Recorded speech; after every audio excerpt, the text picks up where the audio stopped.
Hello යාළුවනේ. ඕගොල්ලෝ ඔක්කොමලා ආයිබෝන් කියලා පිළිගන්නවා මගේ YouTube channel එකට. ඉතින් මේ අපේ පළවෙනි YouTube travel documentary එක. අපි යන්නේ නේපාලි කියලා මේ වීඩියෝ එකේ මුල දැක්ක ගමන් ඕගොල්ලන්ට අවබෝධයක් එන්නේ නැති කියලා මම විශ්වාස කරනවා. මුලින්ම කියන්න ඕනේ මේ ගමනට එකතු වෙන්නේ මායි මගේ බිරිඳයි මගේ දුවලා දෙන්නයි මගේ අම්මයි. අපි අද fly කරන්නේ Sri Lankan Airlines UL181 flight එකෙන් කොළඹ කත්මණ්ඩු. මේක තමයි අපිට ලංකාවේ ඉඳලා නේපාලයට යන්න තියෙන ලේසිම විදිය. ඩිරෙක්ට් ෆ්ලයිට් එකක් තියෙන එක අපිට සෑහෙන වටිනවා. මේ ගමනාන්ත දෙක අතර සාමාන්‍ය ගුවන් කාලය පැය 3:00ක් පමණ තමයි වෙන්නේ. ඕගොල්ලන්ටත් ටිකට් බුක් කරද්දී ලේසිම විදිය තමයි අන්තර්ජාලයෙන් srilankan.com වෙත පිවිසලා ගුවන් ටිකට්පත් වෙන් කර ගැනීම සිදු කර ගැනීම පුළුවන් ඔන්ලයින් ක්‍රමවේදය තුලින්. මේ ක්‍රමවේදයේ ඔස්සේ ඕගොල්ලන් ටිකට් බුක් කරගත්තාම ලැබෙන වාසි ගොඩක් තියෙනවා. හදිසියේ ඕගොල්ලන්ට ගුවන් ගමනේ දින වෙනස් කරගන්න නැත්නම් රිෆන්ඩ් එකක් ගන්න උනොත් ඕගොල්ලන්ට තර්ඩ් පාර්ටි කෙනෙක් මත ඩිපෙන්ඩ් වෙන්නේ නැතුව ඕගොල්ලන්ටම ඇප්ලයි කරලා බොහොම ලේසියෙන් ඒ වැඩ ටික කරගන්න පුළුවන්.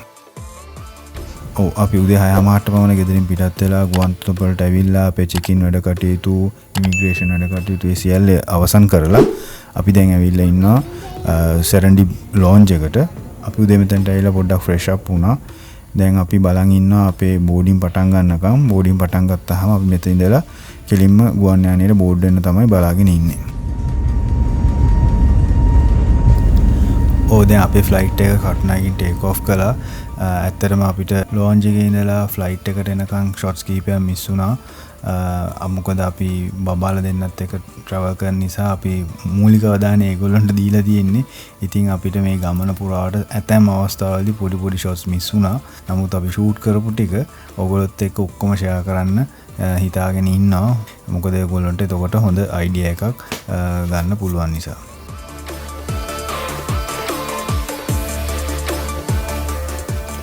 මේ ඉන්නේ මගේ ලොකු දුව ගෞරවී. ඔයගොල්ලන්ට දැක්ක ගමන් තේරෙන්නේ නැති යානම් බොහොම හුරු පුරුදු ලෙස ගුවන් යානේ ඇතුලේ වැඩ කටයුතු කරගෙන යනවා. කිසිම ආගන්තුක බවක් නැහැ. මොකද මේක ඇත්තටම එයාගේ දෙවෙනි ගුවන් සංචාරය. ඊට අමතරව එයා අවස්ථා කිහිපයකදීම මේ ශ්‍රී ලංකන් ගුවන් යාන ඇතුළට ඇවිල්ලා තියෙනවා මගෙත් එක්ක. ඉතින් ඒ නිසා එයා බොහොම සන්තෝෂයෙන් එයාගේ වැඩ කටයුතු ටික තනියම කරගන්නවා. ඒක ඇත්තටම අපිට ලොකු උදව්වක් වුණා. මොකද අපේ මූලික අවධානය එතකොට අපේ චූටි දුව වෙත ලබා දෙන්න පුළුවන් වෙච්ච නිසා. ලංකාවෙන් පිටත් වෙලා තරමක් වෙලාව ගත වෙලා තව ටිකකින් අපි ඉන්දියාව උඩින් ෆ්ලයි කරන්න නියමිතයි. එතකොට මේ ඉන්නේ මගේ චූටි දුව රනුල්යා.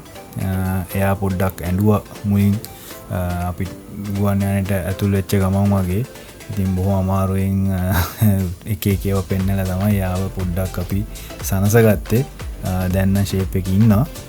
එතකොට මේ අපේ ලොකු එයා නම් දැන් හොඳ නිින්දක් දාන්න හදන්නේ. ඔක්කොම එයාගේ කාලා බීලා වැඩපළ ඉවර හින්දා. ඇත්තටම ඔයගොල්ලන්ට කියන්න ඕනේ මේ නේපාලය කියන්නේ මට අලුත් තැනක් නෙමෙයි. මේ මම නේපාලය යන පස්වෙනි වතාව. ඉතින් මගේ අම්මගේ හොඳම යාළුවා කරුණා ආන්ටි. මම කියන්නේ කරුණ නැන්දි එයා නේපාල ජාතික කාන්තාවක්. ඇත්තටම මගේ අම්මගේ කරුණ නැන්දිගේ මිත්‍රත්වය මේ අවුරුද්දට අවුරුදු 45ක් වෙනවා. ඉතින් මේ ගමන ඒක නිසා තවත් විශේෂ වුණා අපි ඔක්කොටම.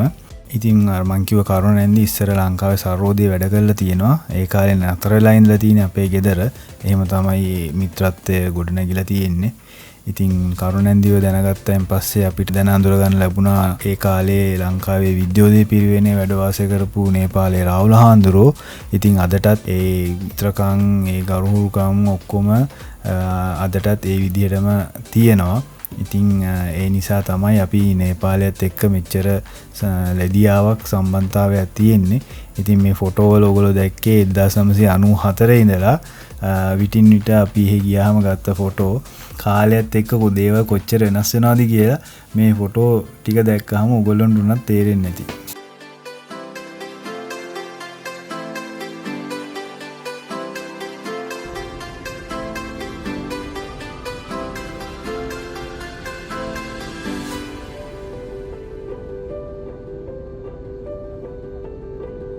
ඉතින් මේ පාර මේ ගමනට මගේ තාත්තා නම් සහභාගී වුණේ නැහැ. තාත්තා ගෙදරට වෙලා හිටියේ අපිට ගමන ගිහින් පරිස්සමෙන් එන්න කියලා.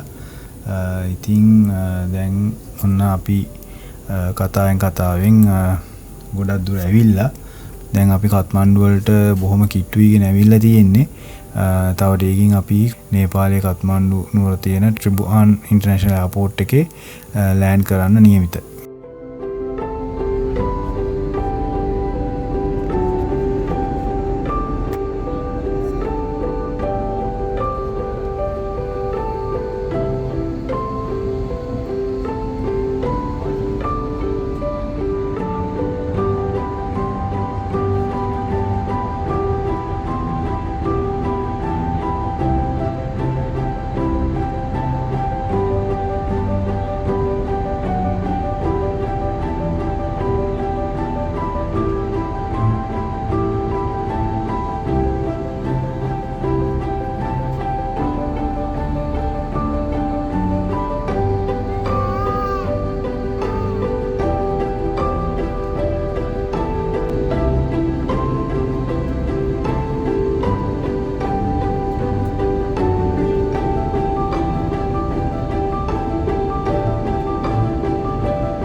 ඉතින් මේ වීඩියෝ ටික බලන් ඉන්න ඕගොල්ලන්ට තේරෙනවා ඇති දැන් අපි අර කොළපාට පරිසරයෙන් ටික ටික ඈත් වෙලා ජනාකීර්ණ පරිසරයකට ලං වෙනවා කියලා. ඇත්තටම කත්මණ්ඩු නුවර කියන්නේ කඳු වලින් වට වෙච්ච නිම්නයක පිහිටි නගරයක්. මේ කත්මණ්ඩු ගුවන්තොටුපොළ ලෝකයේ තියෙන අභියෝගාත්මකම ගුවන්තොටුපොළවල් අතරින් එකක් වෙනවා. මොකද වටේම කඳු තියෙන නිසා ඒ ගුවන් යානය ක්‍රමක්‍රමයෙන් පහළට ගෙන ඒමත් නැවත ඉහළට එසවීමත් කරන්නේ බොහොම සීරුවට. ඉතින් බොහොම දක්ෂ ගුවන් නියමුවන් තමයි මේ ගමනට සාමාන්‍ය සහභාගී වන්නේ.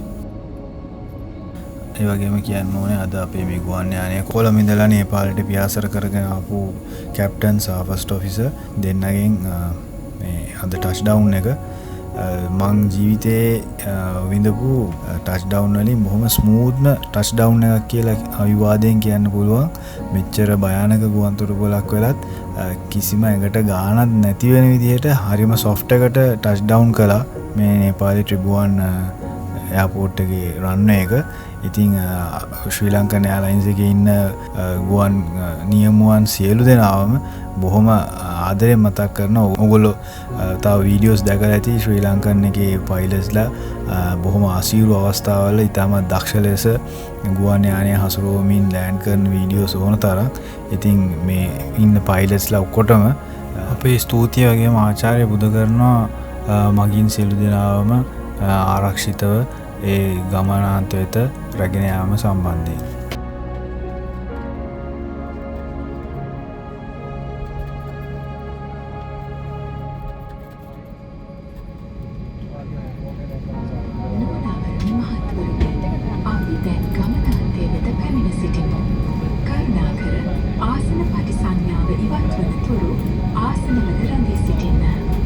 ඔබගේ ආසනයට ඉහළින් නැති රාක්ක විවෘත කිරීමේදී ඒවායේ ඇති භාණ්ඩ පහතට වැටීමට ඉඩ ඇති හේයින් ඒ පිළිබඳව ප්‍රවේශම් වන්න. ඔබගේ සියලුම ගමන් මළු යානයෙන් පිටතට යන විට රැගෙන යාමට මතක තබා ගන්න. ප්ලේන් ස්පොටින් වලට ආස කෙනෙක් ඉන්නවා නම් ඉතින් මේ ත්‍රිභුවන් කියන්නේ බොහොම අනර්ග ගුවන්තොටුපොළක්. ඔයගොල්ලන්ට හොඳ කැමරාවක් ලෙන්ස් එකක් තියෙනවා නම් ඇවිල්ලා ෆොටෝ ගන්න. මෙහෙනම් කිසිම රෙස්ට්‍රික්ෂන් එකක් නැහැ. ඕන් තරම් ෆොටෝ ගන්න පුළුවන්. හැබැයි අවාසනාවට මට මේ පාර වැඩේ කරන්න වෙලාවක් තිබ්බේ නැහැ. මෙහි ගොඩක් තියෙනවා අපිට දකින්න නොලැබෙන කලාතුරකින් එන ගුවන් යානා කිහිපයක් නිරන්තරයෙන් ත්‍රිභුවන් වෙත එනවා. එයින් එකක් තමයි මේ භූතානයේ ඉඳලා එන මේ රොයල් භූතාන් එයාලයින්ස්. ඉතින් ඊට අමතරව නේපාලයේ ඉඳලා ටිබෙට් වලට ඩිරෙක්ට් එයාර්වේස් තියෙනවා ලාසා කියන ගුවන්තොටුපළ වෙත සිචුවාන් එයාර්ලයින්ස් වලින්. ඉතින් ඒ වගේ බොහොම දුර්ලභ ගණේ ගුවන් යානා ගොඩක් පැමිණෙනවා මේ ගුවන්තොටුපළට. ඊට අමතරව මේක කොච්චර භයානක ගුවන්තොටුපළක් වුණත් සාමාන්‍යයෙන් Boeing 747 වර්ගයේ ගුවන් යානා පවා ත්‍රිභුවන් වලට ලෑන්ඩ් කරනවා. ඉතින් දැන් අපි ගුවන් යානයෙන් පිටත පැමිණලා මේ බස් රථයට ගොඩ වුණා ගුවන්තොටුපළ අභ්‍යන්තරයට පිවිසෙන්න. ලංකාවේ වගේ ඒරෝ බ්‍රිජස් කත්මන්ඩු එයාපෝට් එකේ නැහැ. හැබැයි පොකර එයාපෝට් එකේ තියෙන ඒගොල්ලෝ අලුතෙන් හදපු ඒගොල්ලෝගේ පොකර එයාපෝට් එකේ තියෙනවා. ඉතින් කත්මන්ඩු වල තාම බස් මාර්ගයෙන් තමයි සියලුම ගුවන් යානා වෙත මගින් රැගෙන යාම සිදු කරන්නේ.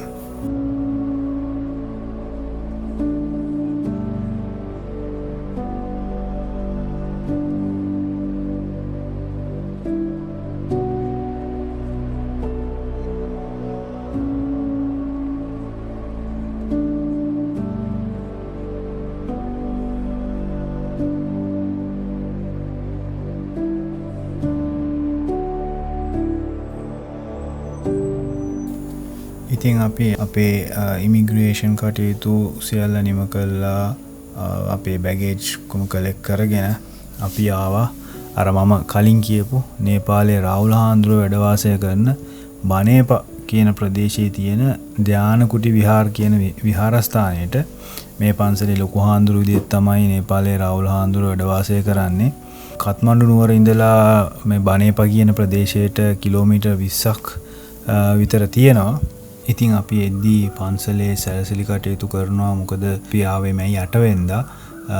මැයි 12 13 තමයි වෙසක් උත්සවයේ තියෙන්නේ. ඉතින් නේපාලයේ බෞද්ධ රටක් වෙසක් උත්සවය සමරනවා. නමුත් අපිට වඩා වෙනස් විදිහකට තමයි ඒගොල්ලෝ වෙසක් උත්සවය සමරන්නේ. ඒ සඳහා මේ කොඩි වැල් එහෙම එල්ලමින් මේ ඒගොල්ලෝ සැරසිලි කටයුතු කරමින් සිටියා. ඉතින් මම ධානකුටි විහාරයට මුලින්ම පැමිණි 2004 වර්ෂයේ. ඊට පස්සේ කිහිප වතාවක් නැවත පැමිණියා. මුලින්ම තිබ්බ තත්ත්වයට වඩා බොහොම දියුණු තත්ත්වයක අද පන්සල පවතිනවා. ඉතින් ලංකාවෙත් රාහුල හාමුදුරුවෝ හිතවත් පිරිස මේ පන්සල පැමිණලා නතර වෙලා ඉන්නවා. ඇත්තටම මටත් ඉතින් මේ බොහොම ගෙදර වගේ හුරු පුරුදු තැනක්. මට විතරක් නෙමෙයි ඇත්තට මේ අපේ ලොකු දුව ගෞරවීටත් දැන් හරි හුරු පුරුදුයි. මොකද එයා බොහොම ආස කරන අක්කා කෙනෙක් ඉන්නවා මෙහි අස්මිතා. ඇත්තට මෙහි ආවට පස්සේ මේ ලොකු දුව ඉන්නවද කියලා හොයන්න දෙයක් නැහැ. මොකද අනිවාර්යෙන් එයා අස්මිතත් එක්ක ඔය මොන හරි කතා කර ඔය එයාගේ පස්සෙන් ඇවිදවිද ඉන්නවා. ඉතින් මේත් එක්කම අපේ මේ ගමනේ පළවෙනි එපිසෝඩ් එක මම මෙතනින් ඉවර කරනවා. අපි ඊළඟ එපිසෝඩ් එකේදී අපි නේපාලයේ ඇතුලේ ට්‍රැවල් කරපු විස්තර පෙන්වන්න බලාපොරොත්තු වෙනවා. ඉතින් රැඳිලා ඉන්න. මගේ channel එකත් එක්ක subscribe කරන්න, like කරන්න, share කරන්න, comment කරන්න. හමුවෙමු ඊළඟ එපිසෝඩ් එකේදී.